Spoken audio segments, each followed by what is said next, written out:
இயேசு 12 சீஷர்களை தெரிந்து கொண்டு அவர்களுக்கு அப்போஸ்தலர் என்று பெயரிட்டார். And Jesus Christ chosen the 12 disciples and named them as apostles. இந்த 12 சீஷருடைய பட்டியலை பற்றி மத்தேயு எழுதின சுவிசேஷம் 10ஆம் அதிகாரம் 2ஆம் வசனத்திலிருந்து படிக்கலாம். And we can read the list of those apostles from Matthew the 10th chapter verse 1 onwards. Mark எழுதின சுவிசேஷம் 3ஆம் அதிகாரம் 16ஆம் வசனத்திலிருந்து படிக்கலாம். And Mark the Gospel chapter 3 verse 16 onwards we can read about those names. லூக்கா எழுதின சுவிசேஷம் 6ஆம் அதிகாரம் 14ஆம் வசனத்திலிருந்து படிக்கலாம். Luke the Gospel chapter 6 verse 14 onwards we can read about those names. அப்போஸ்தலர் 1ஆம் அதிகாரம் 13ஆம் வசனத்திலும் படிக்கலாம். Even Acts of Apostles chapter 1 verse 13 onward we can also read about those names. மத்தேயு 10ஆம் அதிகாரம் 2ஆம் வசனத்திலிருந்து கீழே வாசித்தால் அப்போஸ்தலருடைய பட்டியல் கொடுக்கப்பட்டிருக்கிறது. If you read Matthew 10 chapter verse 2 we can see how the list of those apostles the names have been given. Mark 3ஆம் அதிகாரம் 16ஆம் வசனத்திலிருந்து வாசித்தால் அங்கேயும் அவர்களுடைய அந்த 12 சீஷர்களுடைய பட்டியல் கொடுக்கப்பட்டிருக்கிறது. Even Mark the Gospel chapter 3 verse 16 you can also read about those names of those 12 apostles. லூக்கா எழுதின சுவிசேஷம் 6ஆம் அதிகாரம் 14ஆம் வசனத்திலிருந்து வாசித்தால் அங்கேயும் அவர்களுடைய பட்டியல் கொடுக்கப்பட்டிருக்கிறது. Even Luke the Gospel chapter 6 verse 14 here also you can see about the names of those apostles. அப்போஸ்தலர் 1ஆம் அதிகாரம் 13ஆம் வசனம் வாசித்தாலும் அங்கேயும் அந்த பட்டியல் கொடுக்கப்பட்டிருக்கிறது. Even when you read Acts of Apostles chapter 1 verse 13 we can understand the names of those apostles. நாம் ஏதாவது ஒரு பகுதியை படிப்போம். மத்தேயு 10ஆம் அதிகாரம் 2ஆம் வசனத்திலிருந்து வாசியுங்கள். Matthew 10 chapter let us read from the second verse onwards. அந்த 12 அப்போஸ்தலருடைய நாமங்களாவன முந்தினவன் பேதுரு எனப்பட்ட சீமோன், அவன் சகோதரன் அந்திரேயா, செபதேயுவின் குமாரன் யாக்கோபு, அவன் சகோதரன் யோவான், பிலிப்பு, பர்தலோமேயு, தோமா, ஆயக்காரனாய மத்தேயு, அல்பேயுவின் குமாரன் யாக்கோபு, ததேயு என்னும் மறுநாமமுள்ள லெபேயு, கானானியனாய சீமோன், அவரை காட்டிக் கொடுத்த யூதாஸ் காரியோத் என்பவர்களே. இப்போ இந்த 12 பேருடைய பெயரை நீங்கள் வாசித்தீர்கள். Now you read about the 12 names of those apostles one by one. நீங்கள் இந்த 4 ரெஃபரன்ஸ் நான் உங்களுக்கு கொடுத்தேனே, இந்த 4 இடங்களிலும் நீங்கள் படித்து பார்த்தால் ஒவ்வொரு இடங்களிலே ஒரு சில வித்தியாசங்கள் காணப்படலாம். And I have given reference of 4 places. If you go over and each you can find little differences. சீமோன் பேதுரு, Now here called as Simon Peter, அந்திரேயா, Andrew, செபதேயுவின் குமாரன் யாக்கோபு, and even the son of brother of Zebedee, யோவான், John, பிலிப்பு, Philip, பர்தலோமேயு, Bartholomew, அவனுக்கு நாத்தான்வேல் என்று பெயர், and he is having another name Nathaniel, Thoma, Thomas, மத்தேயு, Matthew, அல்பேயுவின் குமாரன் யாக்கோபு, Alphaeus, the son of James, ததேயு என்னப்பட்ட Lebbaeus, and Lephes was called as the Thaddeus. இவன் யாக்கோபின் சகோதரன் ஆகிய யூதா என்றும் அழைக்கப்படுகிறான். And even he is being called as a Judas. இவனுக்கு 3 பெயர்கள். And he is having 3 names. நான் ஒவ்வொருவருடைய பெயரையும் பற்றி தனித்தனியாக எடுக்கும்போது விளக்கமாக சொல்லி தருகிறேன். When I take each name separately, let me give you an explanation. இவனுக்கு 3 பெயர், லெபேயு, ததேயு, யூதா. And he is having 3 names, Lebbaeus, Thaddeus and Judah. அதை நீங்க இந்த 4 ரெஃபரன்ஸ் படித்தால் உங்களுக்கு தெரியும். And when you read the 4 references we can understand. அப்புறம் சீமோன் and Simon, கானானியனாகிய சீமோன் என்று சொல்லப்பட்டிருக்கிறது ஒரு இடத்துல, இன்னொரு இடத்துல செலோத்தே என்னப்பட்ட சீமோன். and in one place is called the Simon the Canaanite, and another place it is called the Simon the Zelothite. அடுத்தது கடைசியாக யூதாஸ் ஸ்காரியோத். and the last one is Judas Iscariot. இது 12 சீஷர்களுடைய பெயர்கள். These are the names of the 12 apostles. இவர்களை இயேசு கிறிஸ்து இவர்களை தெரிந்தெடுக்கும் முன்னதாக, even before choosing those 12, ராத்திரி முழுவதும் அவர் ஜெபித்துக் கொண்டிருந்தார் என்று வாசிக்கிறோம். and we could read all through the night he was keep on praying. ராத்திரி முழுவதும் அவர் ஜெபித்துக் கொண்டிருந்தார். and he was kept himself praying all through the night. ராத்திரி முழுவதும் அவர் ஜெபித்து அதன் பிறகுதான் இந்த 12 பேரையும் தெரிந்து கொள்கிறார். After praying all through the night, he had chosen the 12 disciple apostles. அந்த நாட்களில் இயேசுவை अनेक ஜனங்கள் பின்பற்றினார்கள். In those days, many were able to follow the Lord Jesus Christ. ஆனால் அவர்கள் மத்தியிலிருந்து இந்த 12 பேரை அவர் தெரிந்து கொள்கிறார். In the midst of those people who ever followed him, he had chosen this 12. இயேசு தேவனாய் இருந்தாலும், even though Jesus Christ was like a God, அவர் இந்த 12 பேரை தெரிந்து கொள்வதற்கு முன்பு ராத்திரி முழுவதும் ஜெபித்து பிதாவினுடைய ஒரு நடத்திப்பை பெற்றுக்கொண்டார். And even choosing this 12, he prayed all through the night and he got the guidance of the Father. இன்றைக்கு பாருங்கள், நம்முடைய சீஃப் பாஸ்டர்மார் கூட அப்படித்தான். ஊழியத்துக்கு ஆட்கள் எடுக்கும் முன்னதாகவும் பாஸ்டர்மார் ஆக்கும் முன்னதாகவும் ராத்திரி எல்லாம் ஜெபிப்பாங்க. Even taking a new minister for the ministry and also anointing the pastors, even the chief pastor will be praying all through the night. அவர்கள் ராத்திரியெல்லாம் ஜெபித்து ஒரு நடத்திப்பை பெற்றுக்கொண்டுதான் அதை செய்கிறார்கள். And praying all through the night, getting the guidance, and with that they do that to ministry. நான் அதிலிருந்து விளங்கிக் கொண்டதை உங்களுக்கு சொல்லுகிறேன். But I want to tell what I learned from those things. இயேசு ஏன் அதற்காக ராத்திரியெல்லாம் ஜெபித்தார்? Why the Lord Jesus Christ prayed all through the night for that matter? நான் உங்களுக்கு முதல் நாளிலேயே அதனுடைய ஒரு விளக்கத்தை சொன்னேன்.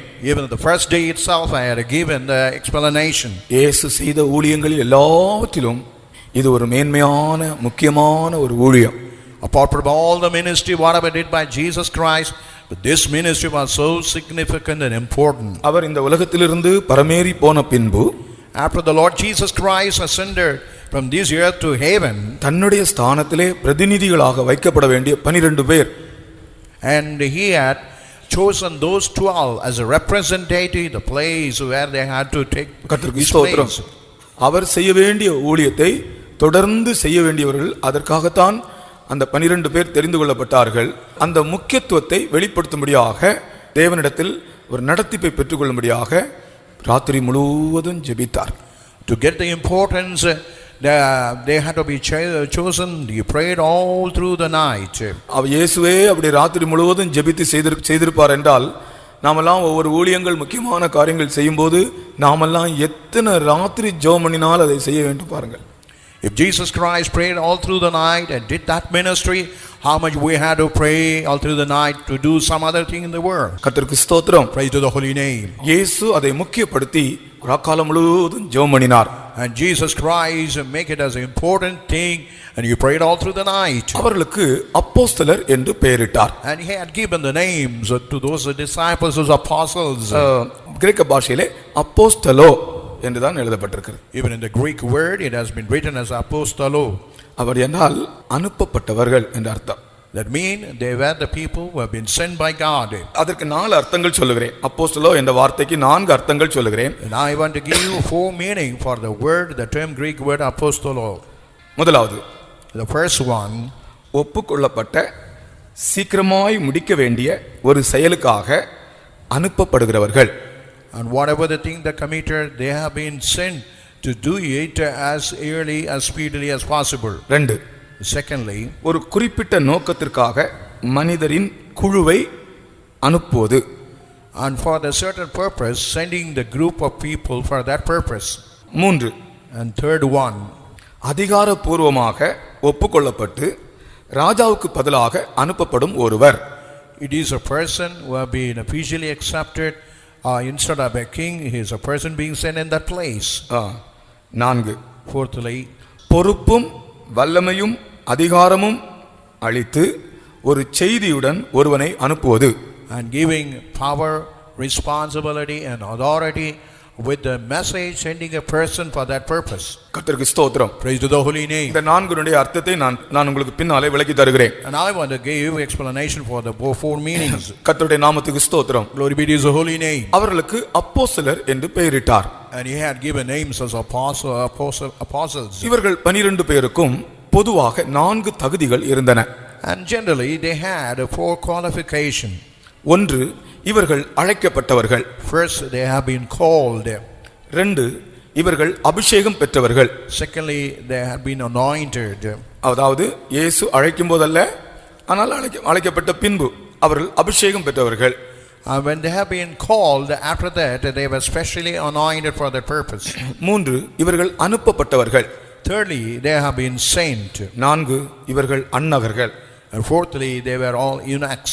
முதலாவது இவர் அழைக்கப்பட்டவர்கள். First of all, they have been the people called. இரண்டாவது இவர்கள் அபிஷேகம் பண்ணப்பட்டவர்கள். Secondly, they have been anointed. மூன்றாவது இவர்கள் அனுப்பப்பட்டவர்கள். Thirdly, they have been sent. நான்காவது இவர்கள் அன்னகர்கள். Fourthly, they were all eunuchs. எல்லாரும் சொல்லுங்கள், இந்த 4 தகுதிகள். இவர்கள் அழைக்கப்பட்டவர்கள். First, they have been called. இவர்கள் அபிஷேகம் பெற்றவர்கள், They have been all anointed. இவர்கள் அனுப்பப்பட்டவர்கள், They have all been saint. இவர்கள் அன்னகர்கள். They have all been as eunuchs. பொதுவாக இந்த 4 தகுதிகளையும் பற்றி நான் உங்களுக்கு ரெண்டு வார்த்தைகள் விளக்கமாக சொல்லுகிறேன். And even the 4 qualification eligibility, I want to tell 2 words about it. இயேசு கிறிஸ்துவினுடைய அப்போஸ்தலர்களும் அவர்கள் முதலாவது அழைக்கப்பட்டவர்கள். Even all the 12 disciples, the apostles, they have all been called by the Lord. எபிரேயர் 5ஆம் அதிகாரம் 4ஆம் வசனத்தின்படி, Even in Hebrew chapter 5 verse 4. ஒருவனும் இந்த கனமான ஊழியத்திற்கு தானாக ஏற்படுவதில்லை. And no one is made by himself for this ministry, honorable ministry. செமினார்ல படித்து ஒரு மனிதன் இந்த ஊழியத்துக்கு ஏற்பட முடியாது. Whoever study in the seminar and he cannot prepare for this ministry. இன்றைக்கு கிறிஸ்தவ உலகம் நினைக்கிறது, செமினார்ல படித்து அந்த பட்ட படிப்பை முடித்த பிறகு, டாக்டரேட் வாங்கின பிறகு இவர்கள் ஊழியம் செய்ய முடியும் என்று நினைக்கிறார்கள். Even in the world, what they think, after studying in the seminar and getting the doctorate, and they can do this ministry. இயேசு கிறிஸ்துவினுடைய சீஷர்கள் எந்த செமினாரிலும் படித்ததில்லை. Even the disciple of the Jesus Christ, they never studied in any kind of seminars. அவர்கள் அழைக்கப்பட்டவர்கள். And they have all been called. அவர்கள் தானாய் ஏற்பட்டவர்கள் அல்ல. They never be made by themselves. இயேசு அவர்களை என் பின்னே வாருங்கள் என்று அழைத்தார். And even Jesus called them to come after him. நான் உங்களை மனுஷரை பிடிக்கிறவர்கள் ஆக்குவேன் என்று சொன்னார். And he told them that he would make them the fishers of men. பழைய ஏற்பாட்டு ஊழியத்தை பற்றி நாம் படிக்கும்போது, While you study about the ministry of the Old Testament, பழைய ஏற்பாட்டிலே ஒரு ஊழியம் இருந்தது. even in the Old Testament we had a ministry. அந்த ஊழியம் அவர்கள் அழைப்பினால் உண்டான ஊழியம் அல்ல. Even the Old Testament ministry, it's not out of calling. ஆரோனின் குடும்பத்தை கர்த்தர் தெரிந்து கொண்டார். Even the Lord God has chosen the family of Aaron. ஆனால் அதை பாரம்பரியமாக நாம் பார்க்கும்போது அவர்களுடைய ஊழியம் பிறப்பினால் தான் இருந்தது. ஆரோனுடைய குடும்பத்தில் பிறந்தவன் அந்த ஊழியத்தை செய்யலாம், அப்படிதான் இருந்தது. And traditionally when you look into that ministry, whoever born in the family of Aaron, they could only do that ministry. ஆரோனின் குடும்பத்தில் பிறந்தவன் அந்த ஊழியத்தை செய்யலாம், பிறப்பினால் செய்தார்கள். By birth, whoever born in that family of Aaron, he was able to do the ministry. ஆனால் புது ஏற்பாட்டு ஊழியம் பிறப்பினால் உண்டானதல்ல, அது அழைப்பினால் உண்டானது. But the New Testament ministry, it's not by birth, it's only by calling. ஆகையால் தான் ஒரு பாஸ்டர் ஊழியம் செய்தால் அதற்கு பாஸ்டருக்கு பிறகு அந்த பாஸ்டருடைய மகன் ஊழியம் செய்யலாம் என்று அல்ல, அப்படி முடியாது. And if a pastor serve the Lord as a minister, that doesn't mean his son also can serve in the same place. அழைக்கப்பட்டால் தான் செய்ய முடியும். Only when he has been called, he could do that. கர்த்தருக்கு ஸ்தோத்திரம். Praise to the holy name. இயேசு அவர்களை அழைத்தபோது இவர்கள் என்ன செய்தார்கள்? When they were called by Jesus Christ, what they did? எல்லாவற்றையும் விட்டு இயேசுவை பின்பற்றினார்கள். Whatever they had as a possession, they had left all and followed him. அவர்களுக்கு அந்த நாட்களில் இருந்ததே அவர்களுடைய தொழிலும் அவர்களுடைய படகும் அவர்களுடைய வலையும் தான் அவர்களுக்கு அந்த நாட்களில் இருந்தது. And what they had in those days, they had their occupation, they had a boat, and they had even the nets. கர்த்தருக்கு ஸ்தோத்திரம். Praise to the holy name. அவர்களுக்கு இருந்த எல்லாவற்றையும் அப்படியே விட்டு இயேசுவை பின்பற்றினார்கள். Whatever they had, exactly abandoning everything, and they followed Jesus Christ. அவர்கள் இயேசுவின் பின்னே புறப்பட்டு போனார்கள். And they went after following Jesus Christ. அவர்கள் எல்லாவற்றையும் விட்டார்கள். And they have left all. தங்களுடைய உறவினர்களையும் குடும்பத்தாரையும் விட்டார்கள். And they have left all their relatives and all the family members. கர்த்தருக்கு ஸ்தோத்திரம். Praise to the holy name. அப்படிதான் இயேசு கிறிஸ்து அழைத்தபோது அந்த அழைப்புக்கு கீழ்ப்படிந்து போனார்கள். And in such a way, when they were called by Jesus Christ, they obeyed and followed him. அதை நாம் லூக்கா எழுதின சுவிசேஷம் 14 அதிகாரம் 26ஆம் வசனத்திலும் 33ஆம் வசனத்திலும் படிக்கலாம். And even the Luke, the Gospel, chapter 14, verse 26 and verse 33, we can read about it. யாதொருவன் என்னிடத்தில் வந்து தன் தகப்பனையும் தாயையும் மனைவியையும் பிள்ளைகளையும் சகோதரரையும் சகோதரிகளையும் தன் ஜீவனையும் வெறுக்காவிட்டால் எனக்கு சீஷனாய் இருக்க மாட்டான். 33. அப்படியே உங்களில் எவனாயிலும் தனக்கு உண்டானவைகளை எல்லாம் வெறுத்து விடாவிட்டால் அவன் எனக்கு சீஷனாய் இருக்க மாட்டான். கர்த்தருக்கு ஸ்தோத்திரம். Praise to the holy name. இப்படிதான் தங்களுக்கு இருந்த எல்லாவற்றையும் வெறுத்து விட்டு தங்களுடைய சொந்தக்காரர்கள் தகப்பன் தாய் தங்களுக்கு இருந்த எல்லாரையும் வெறுத்து விட்டு அவர்கள் இயேசுவின் அழைப்புக்கு கீழ்ப்படிந்தார்கள். And whatever they had, the father and mother, and they had obeyed to the calling of the Lord. கர்த்தருக்கு ஸ்தோத்திரம். Praise to the holy name. அவர்கள் அழைப்புக்கு கீழ்ப்படிந்த போது அவர்கள் எல்லாவற்றையும் விட்டுவிட வேண்டியதாக இருந்தது. When they had obeyed to the calling, they had given up whatever the possession they had. இந்த உலகத்தில் ஒன்றுமில்லாதவர்களாய் மாறினார்கள். They became a person who have nothing in this world. தலை சாய்க்க இடமில்லாத இயேசுவை பின்பற்றும்படி தலை சாய்க்க இடமில்லாதவர்களாக அவர்கள் போனார்கள். And they became followers of Jesus Christ who had no place to lay down his head. In such a way they became followers. கர்த்தருக்கு ஸ்தோத்திரம். Praise to the holy name. அதுதான் இந்த ஊழியத்தினுடைய அந்த அழைப்பினுடைய ஒரு விசேஷம். And that is the speciality of this calling. கர்த்தரால் அழைக்கப்பட்டவன் எல்லாவற்றையும் விட்டு இயேசுவை பின்பற்றுகிறான். And who have been called by the Lord, and whatever he possessed, he leave everything and follow God. ஒருவன் வந்து நான் உம்மை பின்பற்றுவேன் என்று சொன்னான். One person told to Jesus that he would follow him. இயேசு சொன்னார், நீ உனக்கு உண்டான எல்லாவற்றையும் விற்று தரித்திரருக்கு கொடு என்று சொன்னார். And Jesus told to that man, sell whatever he have and give it to the poor. ஆனால் அவனால் அதை செய்ய முடியவில்லை. But he was not able to fulfill it. பாருங்கள், தனக்கு இருந்த எல்லாவற்றையும் விற்று தரித்திரருக்கு கொடு என்று சொன்னபோது அவன் எல்லாவற்றையும் விட்டுவிடவோ முடியவில்லை. And when he had asked him to sell it and give it to the poor, he was not able to sell it, he was not able to give it up. ஆனால் இந்த புதிய ஏற்பாட்டின் ஊழியத்திலே அழைக்கப்பட்ட ஒருவன், அழைப்புக்கு கீழ்ப்படுகிற ஒருவன் எல்லாவற்றையும் விட்டு வருகிறான். And even the New Testament, who have been called, obeying to the calling, he give up everything and he follow God. தனக்கு இருந்த எல்லாவற்றையும் விட்டு வருகிறான். Whatever he is having on his side as a possession, he leave it all and he follow God. நான் எங்களுடைய ஊழியக்காரர்களுக்கு ஒரு காரியம் சொன்னேன். And even I was telling to the servant of God one thing. ஒரு பணக்கார வீட்டு பையன் ஊழியத்துக்கு வந்தான். One very wealthy person's family son came for the ministry. பெரிய பணக்காரங்களும் படித்தவர்களும். And he was a very wealthy man as well as a literate person. அவன் ஊழியத்துக்கு வந்தபோது அவனுக்கு குளிக்கிறதுக்கு கொடுத்த soap Lifebuoy soap. While he came for the ministry, what the soap given for him is the Lifebuoy soap. அவங்க அண்ணன் ஒரு தடவை அவனை பார்க்க போனாராம். Even his brother one time went to see that his brother. அவங்க அண்ணனுக்கு பெரிய கவலை, இவன் நிற்பானோ என்னமோ தெரியல என்று. And even his brother thought about the boy, his brother would be able to stand in the ministry. அவன் வந்து அப்ப விசாரித்தால் குளிக்கிற சோப்பு வந்து லைஃபாய் soap. And what he inquired about that, even for using for bathing, is the Lifebuoy soap. அவங்க அண்ணன் சொல்றாரு, அவன் எப்படிதான் நிற்க போறானோ தெரியல, இந்த லைஃபாய் சோப்புன்றது அவங்க வீட்டில் நாய் குளிப்பாட்டுற சோப்பாம். Even he was telling how his brother going to stand, because Lifebuoy soap is the soap it is for his bathing, cleansing the dogs. அப்போ அவர் கேட்டார், எப்படி உனக்கு இதெல்லாம் உனக்கு சந்தோஷமா, நீ நிற்பாயா கடைசி வரைக்கும் என்று கேட்டார். And he asked whether he would be very happy, whether he would be able to stand even to the last. அப்போ அவர் சொன்னானா, நான் வந்து ஆண்டவருடைய வீட்டிலே ஊழியம் செய்யறது நான் ஒரு பெரிய ஸ்லாக்கியமாக எண்ணுகிறேன் என்று சொன்னான். And he replied to his brother saying, I feel it as a privilege to do the ministry in the house of God. கர்த்தருக்கு ஸ்தோத்திரம். Praise to the holy name. கர்த்தராகிய இயேசு கிறிஸ்துவை பின்பற்றுகிற ஊழியம் என்பது எல்லாவற்றையும் அவருடைய அழைப்புக்கு கீழ்ப்படிவது என்பது எல்லாரையும் விட்டு அவருடைய அழைப்புக்கு கீழ்ப்படிய வேண்டும். And obeying to the calling, whatever he possessed, leaving all and all persons and following the Lord. அவர்தான் நம்மை அழைத்தார். And he is the Lord who had called us.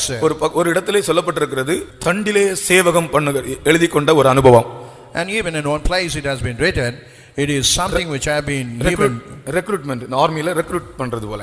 Just like a recruitment in an army, it is something a recruitment in the ministry. ஆர்மில, அதாவது மிலிட்டரியில பட்டாளத்திலே ஆள் சேர்க்கிறது போலதான் இந்த ஊழியத்திற்கு கர்த்தர் நம்மை அழைத்திருக்கிறார்.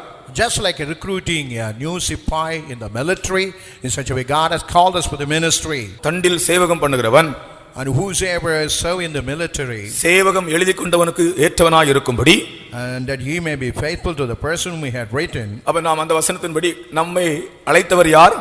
And according to the ministry who had called us, நம்மை தெரிந்து கொண்டவர் யார்? and who had really chosen us, இந்த ஆர்மியிலே நம்மை கொண்டு வந்தவர் யார்? who had brought us to this army, இயேசுதான் நம்மை கொண்டு வந்தார். only Jesus Christ had brought us to this ministry. இந்த ஊழியத்துக்கு கர்த்தர் தான் அழைத்தார். Only God had called us for the ministry. அவ ஊழியக்காரருடைய அழைப்பை பற்றி சபை நன்றாக அறிய வேண்டும்.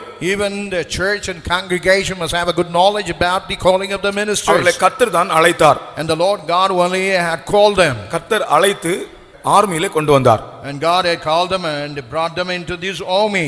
அவர் அழைக்கப்பட்டவர்களுக்கு அவரே எல்லாவற்றுக்கும் எல்லாமாக இருக்கிறார். As he have been called, and he is all and all for them. கர்த்தருக்கு ஸ்தோத்திரம். Praise to the holy name. இவர்கள் அழைக்கப்பட்டவர்கள். And they have been called by the Lord. பாருங்கள், நம்முடைய பிள்ளைகள் போனாங்களே ஊழியத்திற்கு. Even we had seen some boys and girls went for the ministry. கர்த்தர் அவர்களை அழைத்ததினால் தான் அவர்கள் இங்கிருந்து போனார்கள். They have been called, but they have left this place to do the ministry. கர்த்தர் அழைத்ததினாலே அதற்கு கீழ்ப்படிந்து போனார்கள்.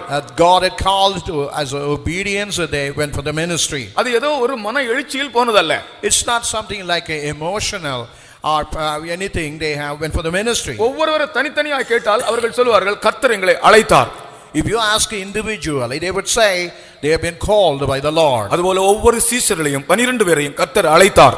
You like that every 12 disciples God called them separately. இரண்டாவதாக, And secondly, அவர்கள் அபிஷேகம் பெற்றவர்கள். and they have been anointed. 12 பேரும் பெந்தேகோஸ்தே நாளில் அபிஷேகம் பெற்றார்கள். And even those 11 all been anointed during the time of Pentecost. இவர்கள் அபிஷேகம் பெறுவதை பற்றி பழைய ஏற்பாட்டிலே ஒரு தீர்க்க தரிசனம் சொல்லப்பட்டது. Even in the Old Testament, getting that anointing has been said as a prophecy. ஊழியக்காரர் மேலும் ஊழியக்காரிகள் மேலும் என் ஆவியை ஊற்றுவேன். And I will pour out my spirit upon this servant. அபிஷேகம் பெறும்போதே ஊழியக்காரன் ஊழியக்காரி என்றுதான் அபிஷேகம் பண்ணுகிறார் கர்த்தர். Even while God anointing them, anoint him and the servant of maid. நம்முடைய அபிஷேகத்தை குறித்து கூட நாம் நன்றாக அறிய வேண்டும். Even our anointing also we must have a good knowledge. ஊழியக்காரன் மேலும் ஊழியக்காரி மேலும் என் ஆவியை ஊற்றுவேன். எப்போ சொல்லுகிறார்? பழைய ஏற்பாட்டின் காலத்தில் இந்த 12 பேரை தெரிந்து கொள்வதற்கு முன்னதாகவே அந்த ஊழியக்காரர் மேலும் ஊழியக்காரிகள் மேலும் ஆவி ஊற்றப்படுகிறதை பற்றி சொல்லுகிறார். And even about the New Testament ministers, in the Old Testament itself, it is spoken about the anointing being poured upon the servant of the maid. ஒரு முறை நானும் பாஸ்டர் கேஜி ஜார்ஜும் இந்த விஷயத்தை குறித்து பேசிக் கொண்டிருந்தோம். Even one time I and KG George have been talking about it. நான் சொன்னேன், ஊழியக்காரர் மேலும் ஊழியக்காரிகள் மேலும் கர்த்தர் ஆவியை ஊற்றுகிறார். அபிஷேகம் பெறும்போதே, அபிஷேகம் ஊற்றப்படும் போதே, முதல் முறையாக அபிஷேகம் பெறும்போதே ஊழியக்காரன் என்றால் ஊழியக்காரனுடைய அபிஷேகம் தான் கர்த்தர் கொடுக்கிறார். Even when God gave anointing, the anointing for the servant of God, that anointing God bestowed upon that person. அன்றைக்கு திடீர்னு சாயங்காலம் பாஸ்டர் கூப்பிட்டு நீ ஒரு காத்திருப்பு கூட்டம் நடத்து என்று சொல்லி ஒரு இடத்துக்கு அனுப்பினார். என்ன? At that time, even the pastor called me to conduct a tarry meeting in one place. காத்திருப்பு கூட்டம் முடிச்சு வந்த உடனே பாஸ்டர் கேஜி ஜார்ஜ் கேட்டார், நாங்க முன்னால பேசினதா இருந்த கான்வர்சேஷனை கனெக்ட் பண்ணி கேட்டார், யாராவது ஊழியக்காரங்கள் அபிஷேகம் பெற்றாங்களான்னு கேட்டார். And after having that in mind, he asked, anybody got any anointing in that tarry meeting? ஊழியக்காரர்கள் யாராவது அபிஷேகம் பெற்றார்களா? And he asked me whether any servant of God got the anointing in the tarry meeting. அப்படினா இந்த அதனுடைய அர்த்தம் என்ன? What is the meaning behind? பரிசுத்தாவினுடைய அபிஷேகம் பெற்றவர்களே யாராவது ஊழியக்காரர்களுக்கு அபிஷேகம் பெற்றாங்களா? In the midst of the people who have been anointed by the Holy Spirit, whether anyone specially anointed for the service, for the ministry. அபிஷேகம் பெறும்போதே இந்த ஊழியக்காரங்களுடைய அபிஷேகம் தான் கொடுக்கிறாராம். Even when God anointed them with the anointing of the servant of God. யோவேல் 2ஆம் அதிகாரம் 29ஆம் வசனம். And Joel, the 2nd chapter, verse 29. ஊழியக்காரர் மேலும் ஊழியக்காரிகள் மேலும் அந்நாட்களிலே என் ஆவியை ஊற்றுவேன். ஊழியக்காரர் மேலும் ஊழியக்காரிகள் மேலும் அந்நாட்களிலே என் ஆவியை ஊற்றுவேன். Even upon the servant, upon the maid, and I will pour out my spirit. கர்த்தரால் அபிஷேகம் பண்ணப்பட்டவர்கள் இவர்கள். And they all been anointed by God. ஆகையால் தான் இயேசு கிறிஸ்து பரமேறின பின்பு 10 நாட்கள் அவர்கள் எந்த ஊழியமும் செய்யவில்லை, அபிஷேகத்துக்காக காத்திருந்தார்கள். That's why when Jesus cried before the ascension, they never did any ministry. They were waiting for the anointing. 10 நாட்கள் அவர்கள் எந்த ஊழியமும் செய்யவில்லை. For 10 days they never did any ministry at all. அவர்கள் பரிசுத்த ஆவிக்காக காத்திருந்தார்கள். They have been waiting for the Holy Spirit. கர்த்தருக்கு ஸ்தோத்திரம். Praise to the holy name. அபிஷேகம் பெற்ற பிறகுதான் அவர்கள் சாட்சிகளாக போனார்கள். After getting the anointing, they made as a witness. After that, they were able to go for the ministry. பரிசுத்த ஆவியின் அபிஷேகம் இல்லாமல் ஊழியம் இல்லை. Without anointing the Holy Spirit, there is no ministry at all. பரிசுத்த ஆவியின் அபிஷேகம் பெறாதவர்கள் ஞானஸ்நானம் கொடுக்க கூடாது. And people who are not been anointed by the Holy Spirit, they have no authority, power to give the baptism. பரிசுத்த ஆவியின் அபிஷேகத்தை பெற்றவர்கள் தான் அந்த ஊழியத்தை செய்ய வேண்டும். And the people who have received the anointing of the Holy Spirit, they must do that kind of ministry. கர்த்தருக்கு ஸ்தோத்திரம். Praise to the holy name. அவர்கள் கர்த்தர் அவர் பரிசுத்த ஆவி பெறும்படி எருசலேமிலே காத்திருக்கும்படி சொன்னார். And God ordered them to wait in Jerusalem to receive that Holy Ghost. என்ன நடந்தது? பரிசுத்த ஆவி வந்தபோது Well, what happened when the Holy Ghost came upon them? அவர்கள் பலன் அடைந்தார்கள். they got the strength. எல்லா பகுதியிலும் அவர்கள் சாட்சிகளாயிருந்தார்கள். In all their matters, in all the spheres, they were witnesses. அவர்கள் எல்லா பகுதியிலும் சாட்சியாய் காணப்பட்டார்கள். In all the part and portion, they were found as witnesses. கோபமுள்ளவர்கள் அன்புள்ளவர்களாய் மாறினார்கள். Even the angry people became a loving people. பயந்தவர்கள் தைரியசாலிகளாய் மாறினார்கள். The fearful people became a courageous. இப்படியே அந்த பரிசுத்த ஆவி அவர்களை சாட்சிகளாக்கினது. Even the Holy Spirit made them as a witness. அந்த பரிசுத்த ஆவிதான் இந்த தேவனுடைய வசனத்தை பிரசங்கிக்க அவர்களுக்கு உதவி செய்தது. Only that Holy Spirit enabled them to preach about the word of God. பரிசுத்த ஆவியானவர் தான் அவர்களுக்கு வார்த்தைகளை கொடுத்தார். Only the Holy Ghost had given the utterances. பரிசுத்த ஆவி இல்லாமல் பரிசுத்த ஆவி இல்லாமல் இந்த ஊழியம் செய்ய முடியாது. Without the Holy Ghost, no one can able to do this ministry. கர்த்தருக்கு ஸ்தோத்திரம். Praise the holy name. ஆகையால் தான் பரிசுத்த ஆவி பெற்றவர்கள் புதிய ஏற்பாட்டு ஊழியக்காரர்களாக எடுக்கப்படுகிறார்கள். And whosoever receive the Holy Spirit, they have been taken as the servant ministers in the New Testament. Pentecost நாளிலே In the time of that Pentecost, மொத்தம் 120 பேர் கூடியிருந்தார்கள். and totally 120 have been gathered there. அதிலே இந்த 11 சீஷர்கள், ஒருவன் கர்த்தர் இயேசுவை காட்டி கொடுத்து அவன் ஊழியத்தை விட்டு போய்விட்டான். And 11 and one have betrayed and he left the ministry. அவனுக்கு பதிலாக மத்தியா என்கிற இன்னொரு சீஷன் தெரிந்து கொள்ளப்பட்டான். And for his place Matthias have been chosen. மற்ற அந்த சீஷர்கள் அவர்களோடு சேர்ந்து இயேசுவின் தாயாகிய மரியாள் மொத்தம் 120 பேர் பரிசுத்த ஆவிக்காக காத்திருந்தார்கள். And all those disciples along with the mother Mary and all have been waiting to get the Holy Ghost. இயேசுவின் தாயாகிய மரியாள் கூட பெந்தேகோஸ்தே நாளிலே காத்திருந்து பரிசுத்த ஆவியின் அபிஷேகம் பெற்றார்கள். Even the mother of Jesus Christ on the Pentecost day, she waited for the Holy Spirit and anointed by the Holy Ghost. கத்தோலிக்க ஜனங்கள் இதை ஒத்துக்கொள்வார்களோ தெரியவில்லை. I don't know whether any people of God would accept this truth or not. இயேசுவின் தாயாகிய மரியாள் கூட பரிசுத்த ஆவிக்காக பெந்தேகோஸ்தே நாளிலே காத்திருந்தார்கள். Even the mother of Jesus Christ on the Pentecost day, she waited to receive the Holy Ghost. காரணம் என்ன?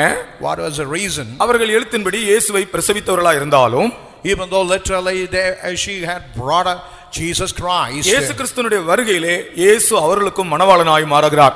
even in the coming of the Lord Jesus Christ, Jesus also becoming a bridegroom for her. அவர்கள் எழுத்தின்படி இயேசுவை பிரசவித்தாலும், even though literally she had brought Jesus Christ, இயேசு மணவாளனாய் வரும்போது இயேசுவின் தாயாகிய மரியாளும் மணவாட்டியாய் எடுத்துக்கொள்ளப்பட வேண்டும். when Jesus Christ appeared like a bridegroom, the Mary, the mother of Jesus Christ, like a bride, must raptured in the coming of the Lord. ஓ, அதெல்லாம் தேவனுடைய ரகசியங்கள். These are all the mysteries of God. ஆகையினால் தான் அவர்களும் பரிசுத்த ஆவியை பெறும்படி போய் உட்கார்ந்திருந்தார்கள். That's why I wanted to receive the Holy Ghost. She also sat to receive that Holy Ghost. Pentecost நாளில் பரிசுத்த ஆவி பெற்றவர்கள் 120 பேர். அதிலே ஒன்று இயேசுவின் தாயாகிய மரியாள், மற்ற சீஷர்கள் 12 பேர்.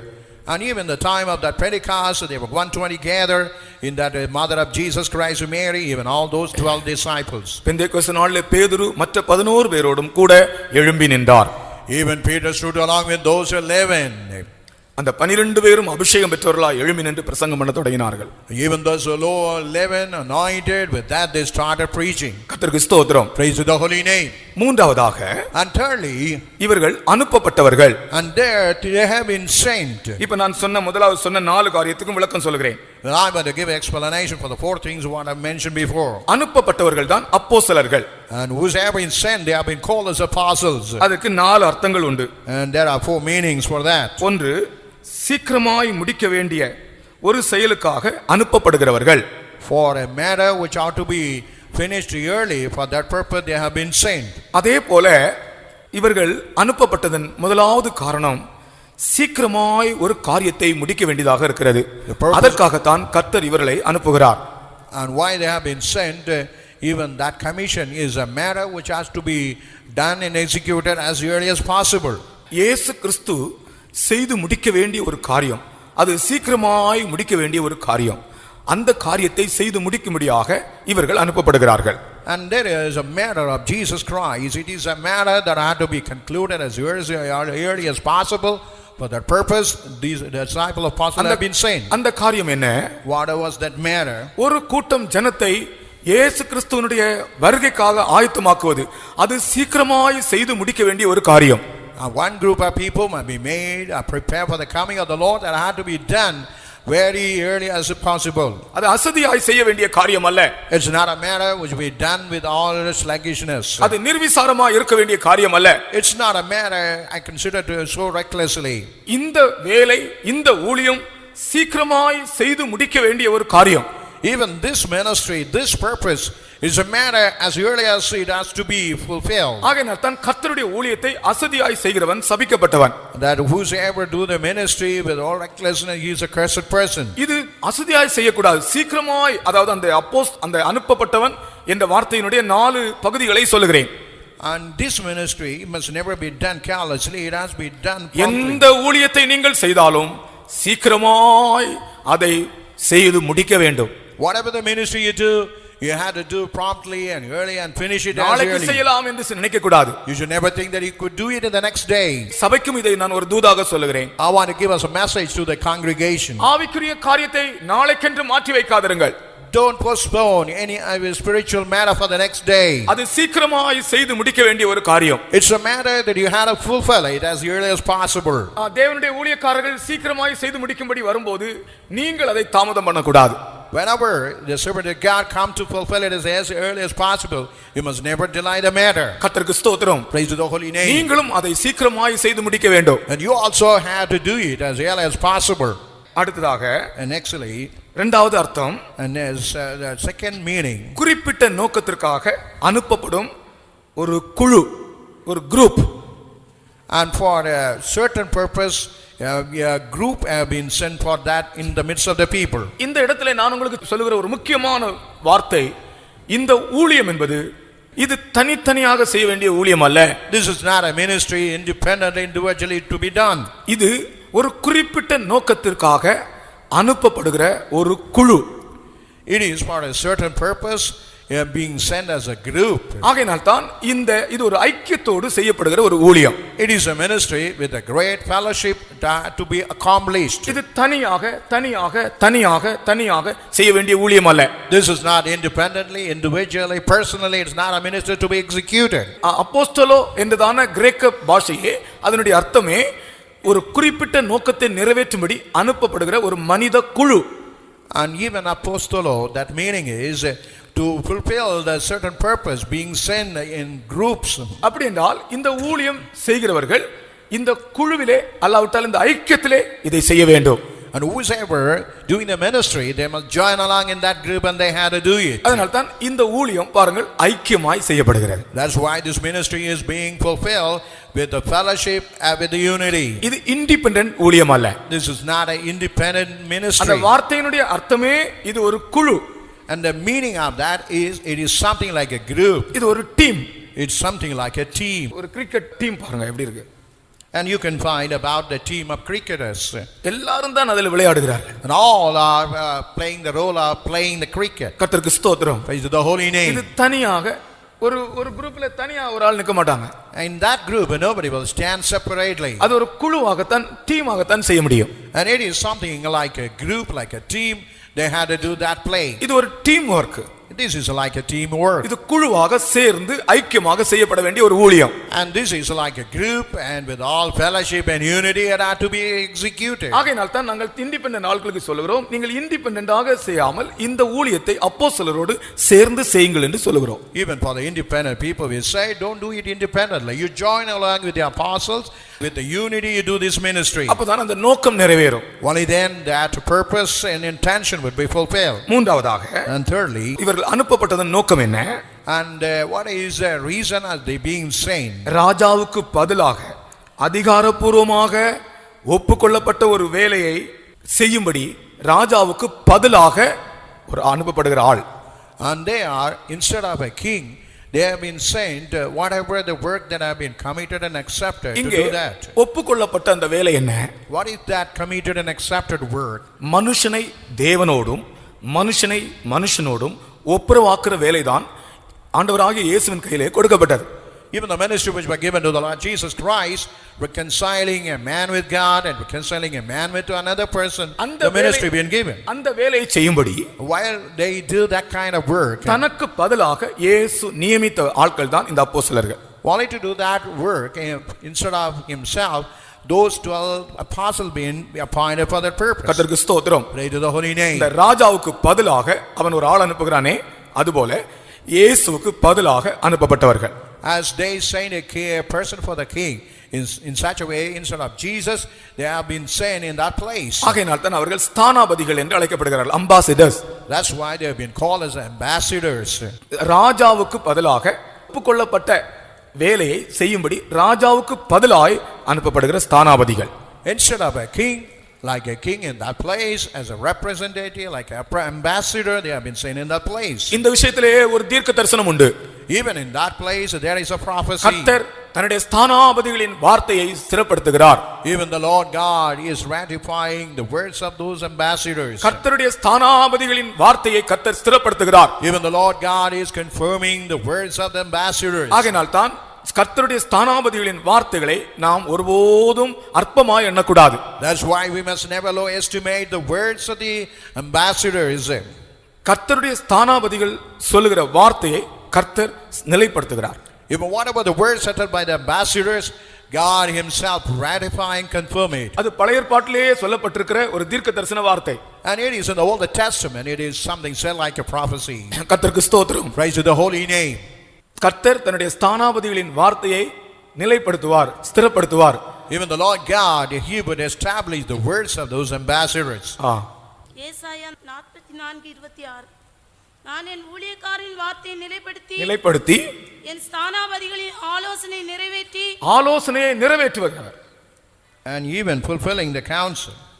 ஊழியக்காரருடைய வார்த்தையை ஸ்திரப்படுத்தி ஸ்தானாபதிகளின் ஆலோசனைகளை நிலைநிறுத்துகிறவர். Even confirming the words of the servant and performing the counsel of his messengers. பாருங்கள், அதனால் தான் கர்த்தருடைய ஊழியக்காரருடைய வார்த்தையை கர்த்தர் அப்படியே நிறைவேற்றுகிறவர்.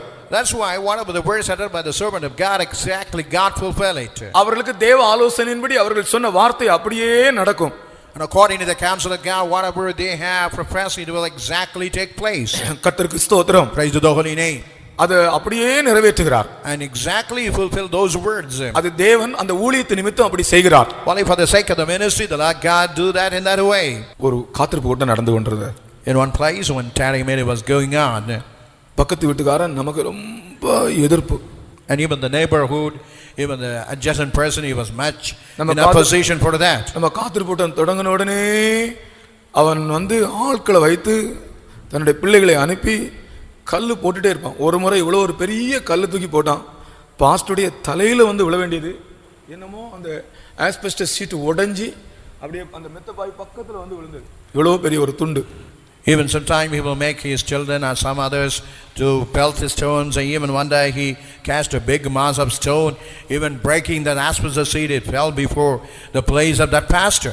ரொம்ப தொந்தரவு, கூட்டமே நடத்த விட மாட்டான். And it was a great distraction. He never allowed him to conduct a meeting. போக போக போக ஒரு மீட்டிங் அங்க நடத்தவே முடியாது என்ற அளவுக்கு விட்டது. And when it was going on, it came to a stage where they will never able to conduct any single meeting. Pastor அந்த ஆஸ்பெஸ்டஸ் துண்டை எடுத்து வைத்து எல்லா ஊழியக்காரங்க இருக்கிறோம், எங்க ஊழியக்காரங்க இடத்துல சொல்லி இப்படி ஜெபம் பண்ணார். லேவிக்கு விரோதமாய் எழும்புகிறவனுடைய இடுப்பு முறியும் என்று ஒரு வசனம் இருக்கு. Even that you took that stone, லேவிக்கு விரோதமாய் கிரியை செய்கிறவனுடைய இடுப்பு முறியும். and whosoever work against the Levite, even his loins will be broken. அந்த வசனத்தை வாசிக்க சொன்னார் பாஸ்டர் கேவி பால். And even Pastor K.B. Paul asked us to read that verse from the scripture. இது pastor K பால் இருக்கும்போது நடந்த காரியம். It was a matter where Pastor K.B. Paul were there, this incident had taken place. அந்த வசனத்தை வைத்து கை வைத்து ஜெபிங்கன்னு சொன்னார். And he told, you just laid your hands upon that verse and pray. தேவனுடைய ஸ்தானாபதிகளுடைய வார்த்தையை தேவன் கனப்படுத்துகிறார் என்று எனக்கு நான் பார்த்தது அங்கேதான். நான் ஜெபித்தோம், அன்றைக்கு ராத்திரி ஜெபித்தோம். அன்றைக்கு ராத்திரியே அவன் பாத்ரூமில் விழுந்து இடுப்பு ஒடிந்து விட்டது. And we prayed, even that very night he fell in the bathroom and he had his hip been broken. இடுப்பே ஒடிந்து போச்சு. And hip had been broken. கொஞ்ச நாள் அவனை காணோம். It was a certain day we were not able to see him at all. எங்கன்னு தேடினா அப்புறமா தான் சொல்றாங்க பாத்ரூமில் விழுந்து இடுப்பு ஒடிஞ்சு போச்சு. And he fell down in his bathroom and he had even broken his waist. அப்ப என்றைக்கு விழுந்தான்னு கேட்க சொன்னார். And he asked her what day he had fallen. அன்றைக்கு ஜெபித்த அன்னைக்கே விழுந்திருக்கிறான். The very night when they had prayed, he fallen down. கொஞ்ச நாள் ஒரு மாசம் 2 மாசம் இருந்திருப்பான், இறந்தே போனான். And 1 month and after a few days he expired. அவன் எழுந்திருக்கவே முடியவில்லை. And he was not able to get up from that bed. ஊழியத்தின் நிமித்தம் அவன் போன பிறகு ஒரு பிரச்சனையே இல்லை. After he passed away, there was no problem for the ministry. ஒரு பக்கத்துல இது நம்ம பழி வாங்குறது போல இல்லையா என்று ஒரு ஆள் கேட்டார். And even one person asked, is it not something I bring you our enemy? ஒரு பக்கத்துல நான் பழி வாங்குறதுக்காக அல்ல ஆண்டவரே, அப்படியானால் தேவன் அந்த வசனத்தை தந்திருக்கிறாரே ஒரு ஆளை அழிக்கும்படியாக அல்ல, ஆனால் தேவன் அப்படியே அந்த வார்த்தையை கேட்டுட்டார். And it's not to annihilate a person, but what we prayed exactly God had answered. அதன் பிறகு அங்க ஒரு ஆள் எழும்பினதே இல்லை. ஏனென்றா எல்லாருக்கும் தெரியும் இவன் இந்த கல் போட்டதினால் தான், இந்த பெந்தேகோஸ்தேக்காரங்களுக்கு விரோதமாய் எழும்பினபடினால் தான் இவனுக்கு இப்படி சம்பவித்தது என்று அங்க எல்லாருக்கும் தெரியும். அதன் பிறகு யாருமே நமக்கு விரோதமாய் எழும்புறதில்லை. And everybody know that only as he has risen again, the Pentecostal people, he had such a problem, after that no one has risen in that way. அவனுடைய மனைவி எல்லாம் மன்னிப்பு கேட்டார்கள். Even his wife also came and apologized. கர்த்தருக்கு ஸ்தோத்திரம். Praise to the holy name. ஊழியக்காரருடைய ஸ்தானாபதிகளுடைய வார்த்தையை அவர் அப்படியே உறுதிப்படுத்துகிறார். And what about the words of the ambassador is exactly God on earth. அது ஊழியக்காரர்களுக்கு கொடுக்கப்பட்டிருக்கிற ஒரு வாக்குத்தத்தம். It's only a promise given to the servants of God. அதனால நமக்கு விரோதமாய் கிரியை செய்கிறவர்களுடைய மரணம் வர வேண்டும் என்று நாம் ஜெபிக்க கூடாது. That doesn't mean whoever rise against and work against, we had to pray that they may face death. அன்றைக்கு அவர் அந்த லேவிக்கு கொடுக்கப்பட்டிருக்கிற அந்த வசனத்தை அதுல கை வச்சு ஜெபிக்கும்படியாக சொன்னார். ஆனால் அவருக்கு இவன் விழுவானோ இடுப்பு நொறுங்குமென்றோ மரிப்பானோ தெரியாது.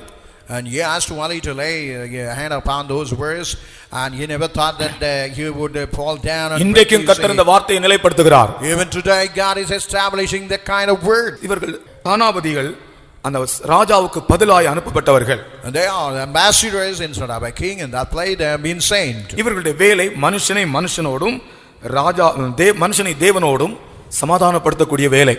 What were the commission? The commission is reconciling man with God and man with another man. அடுத்தது நான்காவது, And fourthly, இந்த அப்போஸ்தலோ என்ற வார்த்தையினுடைய இன்னொரு அர்த்தம், another meaning for the word apostolo, அதிகாரமும் வல்லமையும் கொடுத்து ஒரு செய்தியுடன் ஒருவனை அனுப்புவது.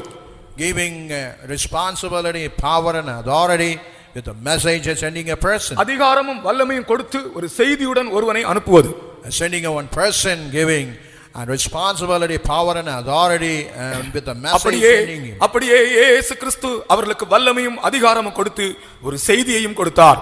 Even the Lord Jesus Christ had given power and authority and he given a message. அந்த செய்திதான் சுவிசேஷம். That message is the gospel. நீங்கள் உலகமெங்கும் புறப்பட்டு போங்கள் என்று சொன்னார். And he told you just go all over the place in the world. அவர்களுக்கு வல்லமையும் அதிகாரத்தையும் கொடுத்தார். And he had given power and authority. அவர்கள் உலகமெங்கும் போக முடியவில்லை, ஆனால் ஓரளவு சில இடங்களுக்கு போனார்கள். And they were not able to go all over the world, but they were able to sail and travel from place to place. வல்லமையும் அதிகாரமும் அவர்கள் மேல் இருந்தது. Even the power and authority was upon those people. அவர்களுக்கு ஒரு செய்தி இருந்தது. But they had a message of their own. அந்த செய்தி சுவிசேஷம் இயேசுதான். And that message was the gospel, even the Jesus Christ. அவர்கள் ஒன்றும் கொண்டு போகவில்லை, ஆனால் அவர்கள் ஒரு செய்தியோடு போனார்கள். They had not taken anything, but they went only with a message. அந்த செய்திதான் அநேகரை இயேசுவண்டை கொண்டு வந்தது. Only that message brought many out of Christ. Pastor C John ஒரு தடவை ஒரு பைபிள் ஸ்டடியிலே சொன்னார் ஊழியக்காரங்களுக்கு.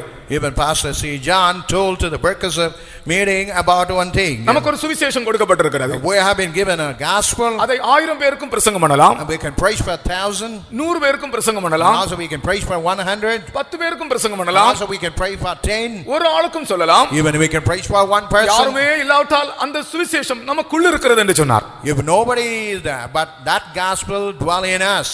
இந்த அப்போஸ்தலோ என்றால் அவனுக்கு ஒரு செய்தி உண்டு. Even apostolo mean he's having a message by himself. ஒரு செய்தி உண்டு. And he's having a special message. ஊழியக்காரர்கள் உங்களுடைய வீட்டுக்கு வரும்போது அவர்களுக்கு ஒரு செய்தி உண்டு. Even if the servant of God come to your house, they have a special message about you. Visiting என்று சொன்னால் அவர்கள் ஒரு செய்தியோடு தான் வருகிறார்கள். Even visiting mean they come with a special message to your house. அது உன்னை குறித்து கர்த்தர் சொல்லுகிற ஒரு சுவிசேஷத்தின் வார்த்தை. It is a words of the gospel pertaining about you. கர்த்தருடைய நாமத்துக்கு ஸ்தோத்திரம். Praise to the holy name. அந்த செய்தியோடு நாம் போனால் நமக்கு ஜெயம். When we go with that kind of message, we will find victory. அந்த செய்தி இல்லாவிட்டால் நமக்கு ஊழியம் தோல்வி அடைந்து விடுவோம். If we never have the kind of message, the ministry will be something a defeated one. கர்த்தர் வல்லமையும் அதிகாரமும் கொடுத்தார். And God has given power and authority. நீங்கள் உலகமெங்கும் புறப்பட்டு போங்கள். And just you go all over the world. சகல ஜாதிகளையும் சீஷராக்குங்கள். And just to make all the nation and the disciples. பிதா குமாரன் பரிசுத்தாவியின் நாமத்தில் ஞானஸ்நானம் கொடுங்கள். In the name of Father, Son and the Holy Ghost, they administer the baptism. அப்படி என்றால் ஞானஸ்நானம் கொடுப்பதற்கு கட்டளை பெற்றது யார்? And who had got the command and the order to do the baptism? எல்லாவற்றையும் விட்டு வெறுத்த அப்போஸ்தலர்கள் தான் அந்த கட்டளை பெற்றவர்கள். Only the apostle who had given all the things and all the person, they only got that command. அதனால் தான் பிரதிஷ்டை உள்ள ஊழியக்காரரிடத்தில் நாம் ஞானஸ்நானம் பெற வேண்டும். That's why we had to take the baptism under the hand of the consecrated, the servant of God. அடுத்த point சொல்கிறேன். இவர்கள் அன்னகர்கள். And I want to tell another point. They were eunuchs. அதாவது அழைக்கப்பட்டவர்கள், They have been called, அபிஷேகம் பெற்றவர்கள், anointed, அனுப்பப்பட்டவர்கள், sent, அன்னகர்கள். and they are eunuchs. இந்த சீஷர்கள் அன்னகர்கள். Even this disciple, they were eunuchs. மூன்று விதமான அன்னகர்கள் உண்டு. There are three kinds of eunuchs. தாயின் வயிற்றிலிருந்தே அன்னகர்களாய் பிறந்தவர்கள். Even from the womb of the mother, they have been born as a eunuchs. மனுஷரால் அன்னகர்கள் ஆக்கப்பட்டவர்கள். Even by men, they have been made as a eunuchs. பரலோக ராஜ்யத்தின் நிமித்தம் தங்களை அன்னகர்கள் ஆக்கிக் கொண்டவர்கள். Even for the kingdom of heaven, they made themselves as eunuchs. கர்த்தருக்கு ஸ்தோத்திரம். Praise to the holy name. அப்படி என்றால் அவங்களுக்கு விவாகம் இல்லை. That means they have no marriage. அநேகருக்கு இன்றைக்கு விவாகத்தை பற்றி ஊழியத்தை பற்றி ஒரு பெரிய சந்தேகம் இருக்கிறது. Even many have a great doubt about the ministry, about the marriage. பொதுவாக கன்வென்ஷன் எல்லாம் நம்ம பேசினால் சிலருக்கு ஹர்ட் ஆகும். Even during the convention time when we speak about the marriage, some other people may be hurt. இன்றைக்கு நான் Bible study ஆனதனால உங்களுக்கு விளக்கமாக சொல்லி தருகிறேன். Even as it is a Bible study, I want to give you elaborate explanation. முதலாவது, மனிதன் தனிமையாக இருப்பது நல்லதல்ல என்று தேவன் சொன்னார். Even the Lord God told it's not good for a man to be alone. அப்படிதானே? மனிதன் தனிமையாக இருப்பது நல்லதல்ல. And he told them it's not good for a man to be alone. ஏற்ற துணையை அவனுக்கு உண்டாக்குவேன். And you would make a proper help for that person. அதே தேவன் தான் சொல்லுகிறார் எரேமியாவிடத்திலே. Even this very same God was telling to Jeremiah, நீ பெண்ணை விவாகம் பண்ண வேண்டாம். you need not marry a woman. மனிதன் தனிமையாக இருப்பது நல்லதல்ல என்று The சொன்ன தேவன், the Lord who told it's not good for a man to be alone. மனிதனுக்கு தானே ஒரு விவாகத்தை செய்து கொடுத்த தேவன், The Lord God who himself initiated marriage for man. எரேமியாவுடைய ஊழியத்தின் நிமித்தம் எரேமியாவிடத்திலே கர்த்தர் சொல்கிறார், நீ பெண்ணை விவாகம் பண்ண வேண்டாம், அவன் தனிமையாக இருப்பது நல்லதல்ல என்று காண்கிறார். And even he was telling to Jeremiah it's not good for him to marry. அப்படியே இந்த புதிய ஏற்பாட்டிலே இந்த கனமான ஊழியத்தை செய்ய வேண்டியவர்கள், Even in the New Testament, whosoever had to do this honorable ministry, அவர்கள் அன்னகர்களாய் மாற வேண்டும். they had to be turned like eunuchs. அன்னகர் என்றால் அவனுக்கு விவாகம் இல்லை. Eunuchs mean they have no marriage. கர்த்தருக்கு ஸ்தோத்திரம். Praise to the holy name. பரலோக ராஜ்யத்தின் நிமித்தம் தங்களை அன்னகர்கள் ஆக்கிக் கொண்டவர்கள். For the sake of the kingdom of heaven, they made themselves as eunuchs. அப்படி என்றால் தீமோத்தேயுவிலே ஒரு வசனம் இருக்கிறது. For that we write in the book of Timothy about a verse. கண்காணியானவன் ஒரே மனைவியோட புருஷனாக இருக்க வேண்டும். And even he must be a bishop must be one husband having a one wife. இந்த கேள்வி, இந்த வசனத்தை கேட்கிறார்கள். And even they put this question. அதனுடைய விளக்கம் நான் சொல்லி தருகிறேன். But I want to give you an explanation. அந்த இடத்திலே கண்காணி என்று சொல்லுகிறவன் அப்போஸ்தலன் அல்ல. Even in that place, overseer, bishop is not apostle. அவர் அந்த நாட்களிலே எல்லா இடத்திலும் அப்போஸ்தலர்கள் போய் ஊழியம் செய்ய முடியாதபடியால் கண்காணிகளை ஏற்படுத்தினார்கள். அதாவது overseer. Even in those days, apostle, they were not able to go literally able to do the ministry. They made overseers. அந்த இடத்துல கண்காணி, அந்த பிஷப் என்ற வார்த்தைக்கு மூல வார்த்தையில எபிஸ்கோபஸ். எபிஸ்கோபஸ் means which means overseer. அதாவது அந்த அப்போஸ்தலர் இல்லாத இடத்துல மேற்பார்வைக்காக அது நடத்தும்படியாக நியமிக்கப்பட்டவர். அவர் ஒரே மனைவியோட புருஷனாய் விசுவாசிகள் மத்தியிலிருந்தே ஒரு ஆள் நியமிக்கப்பட்டார். And even the overseer is said in the episcopal, in the original word, apostles in that place they have been nominated to do that work. கர்த்தருக்கு ஸ்தோத்திரம். Praise to the holy name. அவன் தான் அந்த கண்காணி. And he is called as the அது இந்த overseer. 12 அப்பேரில் உள்ள அப்போஸ்தலருடைய ஒரு இடத்திலிருந்து செய்கிறவர்கள் அல்ல. அவர்களோடு சேர்ந்து அவர்கள் இல்லாத நேரத்தில் இந்த ஊழியத்துக்கு உதவியாக இருந்தவர்கள். And he is not standing in the place of the 12 apostles when they are absent for their help. Joining together doing that kind of work is the work of that overseer. கர்த்தருக்கு ஸ்தோத்திரம். Pray to the holy name. விவாகம் என்பது ஒரு imposition அல்ல. Even marriage is not like an imposition. விவாகம் வற்புறுத்தி கட்டாயப்படுத்தி ஒரு ஆளுக்கு திணிக்க வேண்டிய ஒரு காரியம் அல்ல. Marriage is not a matter making as a coercion or a compulsion. விவாகம் தேவையானவர்கள் விவாகம் பண்ணிக்கொள்ளலாம். Whosoever desire to marry, they can do marriage. ஆனால் ஊழியக்காரன் என்று வரும்போது அவன் அன்னகன். But when you come into the aspect of a servant of God, you must be like eunuch. அழைக்கப்பட்டவன், And you have been called, அபிஷேகம் பெற்றவன், anointed, அனுப்பப்பட்டவன், and being sent. அன்னகன். And he is a eunuch. அவன் அன்னகனா இருந்தால் தான் அந்த ஊழியம் செய்ய முடியும். Only when he remain like a eunuch, he can carry out this ministry. கர்த்தருக்கு ஸ்தோத்திரம். Praise to the holy name. சிலர் நாட்டுக்காக தங்களை அன்னகர்களாக்கிக் கொள்கிறார்கள். Even some people, for the sake of the nation or the country, they make themselves as a eunuch. Doctor Abdul Kalam, Even Dr. Abdul Kalam, நாட்டுக்காக தன்னை அவர் விவாகம் பண்ணாமல் இருக்கிறார். For the sake- இருக்கிறார், இப்ப கூட இருக்கிறார். even for the sake of his own country, he had remained a bachelor, confirmed a bachelor all through his life. இந்தியாவுடைய முன்னாள் பிரதமர் வாஜ்பாய் நாட்டுக்காக கல்யாணம் பண்ணாமல் இருக்கிறார். Even the former Prime Minister Vajpayee, for the sake of the nation, he remained as a bachelor. காலஞ்சென்ற காமராஜர் நாட்டுக்காக அவர் கல்யாணம் பண்ணாமல் இருந்தார். Even a late Kamaraj, for the sake of the nation, he remained like a confirmed bachelor. இன்னைக்கு எத்தனை பேர் இருக்காங்க? Even today, we can find that many people remain in that way. அப்படி என்றால் இந்த கனமான ஊழியத்திற்காக அன்னகர்களாக இருக்க வேண்டியது எவ்வளவு அவசியம் பாருங்கள். How it is important for this honorable ministry, they had to remain like eunuchs. அதனால தான் இந்த நாட்களிலே பரலோக ராஜ்யத்தின் நிமித்தம் தங்களை அன்னகர்களாக்கிக் கொள்கிறார்கள். வாலிப பிராயத்திலேயே இப்படி ஒரு பிரதிஷ்டை செய்து கொள்கிறார்கள். For the sake of the kingdom of heaven, they make themselves as a eunuchs. Even in the youthful days, they make this kind of consecration and determination. இதனுடைய நோக்கம் மனுஷனை கர்த்தருடைய வருகைக்காக ஆயத்தப்படுத்துவது. The purpose behind making a person and preparing for the coming of the Lord. இந்த உலகத்தில் ஒன்றும் இல்லாமல் மாறினார்கள். And they became nothing in the world. இந்த உலகத்தில் தங்களை வெறுமையாக்கிக் கொண்டார்கள். And even in the world, they themselves made themselves as empty. கர்த்தருக்கு ஸ்தோத்திரம். Praise to the holy name. அப்படிப்பட்ட ஒரு ஊழியக்காரருடைய ஐக்கியத்திலே தேவன் நம்மை கொண்டு வந்தது நமக்கு தேவன் செய்த ஒரு பெரிய இரக்கம் அல்லவா? It is a great mercy as God has united to that kind of fellowship of the apostles and the servants of God. அதனால்தான் நாம் நன்றியுள்ளவர்களாய் கர்த்தர் இப்படி ஒரு ஐக்கியத்தை நமக்கு தந்தாரே, ஒரு சபையை தந்தாரே. இன்னைக்கு எத்தனையோ பேர் உண்மையான ஒரு சபையும் ஐக்கியம் இல்லாமல் அலைந்து கொண்டே இருக்கிறார்கள். And we had to be grateful. God had given a good fellowship and good church. Even today, many are roaming about with a proper fellowship and proper doctrine. கர்த்தர் நமக்கு இப்படி ஒரு ஐக்கியம் தந்தாரே. Even God had given a good fellowship. இப்படி ஒரு ஊழியக்காரருடைய ஐக்கியத்தை நமக்கு தந்தாரே. And God had given a good fellowship of these saints of God. உண்மையிலே அதற்கு நன்றியா இருக்கிறவர்கள் கர்த்தரை ஸ்தோத்திரம் பண்ணுவோமாக. People who are grateful truly lift up a hand and praise Him. ஹல்லேலூயா, ஹல்லேலூயா, ஹல்லேலூயா, ஹல்லேலூயா, ஹல்லேலூயா, ஹல்லேலூயா, ஹல்லேலூயா. ஆமென், ஆமென், ஆமென், ஆமென். தா தா தா தா தா தா. இந்த ஊழியக்காரருடைய ஐக்கியம் உனக்கு பாதுகாவல். இந்த ஊழியக்காரருடைய ஐக்கியம் உனக்கு ஜீவன். இப்படிப்பட்ட ஊழியக்காரருடைய ஐக்கியம் நீ ஆவிக்குரிய ஜீவியத்திலே வளருவதற்கு உனக்கு கர்த்தர் கொடுத்த ஒரு பெரிய பாக்கியம். அதை நீ மறக்கவே கூடாது.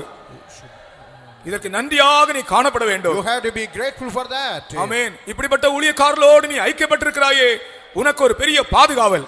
As you have been affiliated with the servant of God, it is something like a protection. அன்றைக்கு ஒரு லேவியன் ஒரு வாலிப லேவியனை கண்டுபிடித்த உடனே அவன் கொண்டு வந்து தன்னுடைய வீட்டில் வைத்தான். பழைய ஏற்பாட்டின் காலத்திலே Even the Levite, when he had seen a young person, he brought it and kept in his house. எனக்கு நீ ஆசாரியனாய் இரு என்று சொன்னான். And he told, you just remain as a priest. ஏனென்றால் அந்த நாட்களில் லேவியர்கள் அபூர்வமா இருந்தார்கள். Even in those days, priests seems to be so scared. கர்த்தருடைய ஊழியக்காரர்களோடு உன்னை கர்த்தர் ஐக்கியப்படுத்தினாரே, உன் குடும்பத்தை ஐக்கியப்படுத்தினாரே, இதற்கு நீ நன்றியோடு ஆண்டவருக்கு ஸ்தோத்திரம் செலுத்த வேண்டும். And you had to praise God with a grateful heart as He has united you and your family with the servant of God. உன்னை கர்த்தர் பாதுகாப்பார். And the Lord God will protect you. உன்னை கர்த்தர் வளர்த்துவார். And He will able to grow you. ஒரு குழந்தையை வளர்த்துவது போல உன்னை வளர்த்துவார். And He will nourish you as like nourishing a child. உனக்கு ஏற்ற ஆலோசனைகளை தருவார். And all the proper counsel He will give it at the right time. தானாபதிகளின் வார்த்தையை நிலைப்படுத்துவார். And He will establish the words of the ambassador. ஊழியக்காரரின் வார்த்தையை ஸ்திரப்படுத்துவார். And He will establish the words of the servant of உனக்கு God. ஜெயம் கிடைக்கும். And you will able to get a victory. ரெண்டு கரங்களை உயர்த்தி கர்த்தரை ஸ்தோத்திரம் பண்ணுங்கள். With the lifting of both the hand and praise the God. Hallelujah, hallelujah, hallelujah. Praise the Lord, praise the Lord, praise the Lord, praise the Lord.